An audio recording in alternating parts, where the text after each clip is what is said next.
El tema derechos humanos, su tratamiento es interminable en el tiempo. Los gobiernos de todo el mundo, democráticos y antidemocráticos, suelen referirse a ello, pero con enfoques diferentes. La libertad, la justicia y la paz en el mundo tienen por base la dignidad y los derechos iguales e inalienables de toda la humanidad. Nos preguntamos cómo es que nacemos con derechos humanos, por qué son inalienables.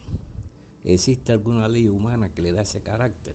Sí la hay, y se llama ley natural. ¿Qué es la ley natural?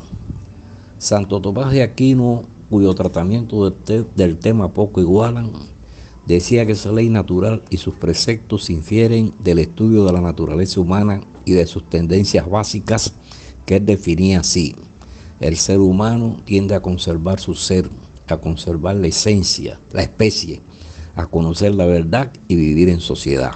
Ejemplo clásico y sencillo lo planteó Platón en la República. Es de la ley natural que se devuelvan las cosas depositadas al dueño. Otro ejemplo de ley natural, que los padres sean responsables del sustento y educación de sus hijos. Saber cosas como las que usamos de ejemplo no requiere estudios ni conocimientos especiales. Las saben desde el científico hasta el analfabeto, sin que se les enseñe nadie. La ley natural se refleja sus principios de enfoque en la Declaración Universal de los Derechos del Hombre. No es ocioso repetir que los derechos humanos son derechos que pertenecen a cada ser humano. Un derecho es algo que alguien debe tener moralmente y es mucho más que una aspiración o un deseo. Como derechos humanos son mundialmente reconocidos el derecho a la vida, la libertad de expresión, la libertad de poseer propiedad lícitamente adquirida, la libertad de movimiento y la libertad de culto. La esclavitud, la tortura y la detención arbitraria son todas negaciones de los derechos humanos. El rol del Estado es asegurar que estos derechos se manifiesten en sus leyes, es decir, hacer los derechos legales. El gobierno fue creado para proteger estos derechos.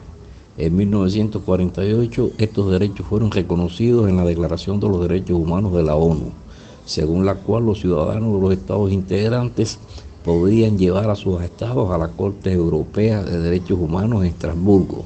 Sentían que sus derechos habían sido violados por el gobierno. Grupos que se titulan radicales de izquierda tradicionales han negado la existencia de derechos humanos.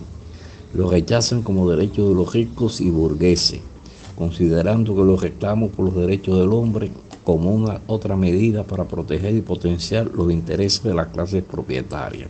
En América no son pocos los gobiernos que violan constantemente la Carta Universal de los Derechos Humanos. No respetan la libertad de expresión, no efectúan elecciones libres, democráticas y pluripartidistas, no respetan la propiedad privada, impiden viajar a los que ellos consideran enemigos políticos, manteniéndolos como rehenes, castigándolos por su forma de pensar, mantienen las cárceles llenas de los hombres y mujeres que reclaman su derecho a expresar libremente su voluntad política. Vuelven a detener y lo desaparecen por más de 24 horas a la líder de la Dama de Blanco, Berta Soler Fernández, y a su compañero, el expreso político Ángel Moya Acosta. Son detenidas el día 18 la historiadora Lina Bárbara López y Gemay Artola por realizar una acción cívica antigubernamental. Las detenciones se suceden todos los domingos contra la Dama de Blanco para impedirle llegar a la iglesia a orar por la libertad de los presos políticos. Ramón Jiménez Arencibia, red de apoyo al Observatorio Cubano de Derechos Humanos.